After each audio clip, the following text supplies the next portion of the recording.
ആദ്യം മുന്നേ കാണിച്ചിട്ടുണ്ടായിരുന്നു ലോട്ടസ് പ്രിന്റിന്റെ. അപ്പം നമ്മൾ പറഞ്ഞിട്ടുണ്ടായിരുന്നു അതിനകത്ത് നമുക്കൊരു ലാവൻഡർ കളർ അവൈലബിൾ ആണെന്ന് പറഞ്ഞിട്ടുണ്ടായിരുന്നു. അതാട്ടോ ഈ ലാവൻഡർ വരുന്നത്. ഇത് ഓൾറെഡി പെയിന്റിംഗ് ആണ് വരുന്നത്. അതിന്റെ ചുറ്റും വരുന്ന എംബ്രോയിഡറി ആണ് വരുന്നത്. പക്ഷെ അതിൽ നിന്ന് ഒരു ചെറിയ വ്യത്യാസമുണ്ട് കേട്ടോ. അതിൽ നമുക്ക് പ്ലെയിൻ ആയിരുന്നു വന്നിരുന്നതെങ്കിൽ ഇത് നമുക്ക് ചെറിയൊരു സ്ട്രൈപ്സ് പോലെയാണ് വരുന്നത് കേട്ടോ. ആ രീതിക്കാണ് ഇതിന്റെ വരുന്നത്. ഇതിന്റെ കാൽഭാഗത്തെല്ലാം ഇതേപോലെ വരും. എന്ന് തുറന്ന് കാണിച്ച വിത്ത് ബ്ലൗസും ആണ് കേട്ടോ. അതേപോലെ തന്നെ ഇതിന്റെ കാൽഭാഗത്തെല്ലാം ഇത് വരും. നമ്മൾ ഉടുക്കുന്ന ഭാഗത്തെല്ലാം വരും. മൊത്തം ഒരു സ്ട്രൈപ്പ് ടൈപ്പിലാണ് ഇത് വരുന്നത് പോലുള്ള. ഇതിന്റെ തന്നെ നമുക്ക് വേറൊരു മോഡൽ അവൈലബിൾ ആണ്. ഇത് ശരിക്കും ലാവൻഡർ തന്നെയാണ്. ഇതും വരുന്നത് ലാവൻഡറിൽ തന്നെയാണ് വരുന്നത്.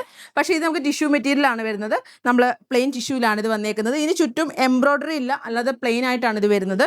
ഇതിന്റെ ഇതേപോലെ തന്നെ അകഭാഗത്ത് വരുമ്പോഴത്തേനും വിത്ത് ബ്ലൗസ് തന്നെയാണ് ഇതും വരുന്നത്. ഇത് നമ്മൾ അകഭാഗം വരുമ്പോഴത്തേനും നമ്മൾ ഉടുക്കുന്നിടത്തെല്ലാം നമ്മുടെ കാൽഭാഗത്തെല്ലാം ഇതേപോലെ തന്നെ പ്രിന്റഡ് ആയിരിക്കും വരുന്നത്. അകഭാഗത്തും ഇതേപോലെ തന്നെ ചെറിയ ചെറിയ ഇതേപോലത്തെ ചെറിയ ചെറിയ ഡോട്ട്സ് ആയിരിക്കും വരുന്നത്. നമ്മൾ ഉടുക്കുന്ന മുന്താണി ഉടുക്കുമ്പോഴത്തേനും നമ്മൾ ഈ ഭാഗത്തും ഇതേപോലത്തെ തന്നെ ലോട്ടസ് ആയിരിക്കും വരുന്നത്. ഓക്കെ, കാണാമല്ലോ അല്ലേ?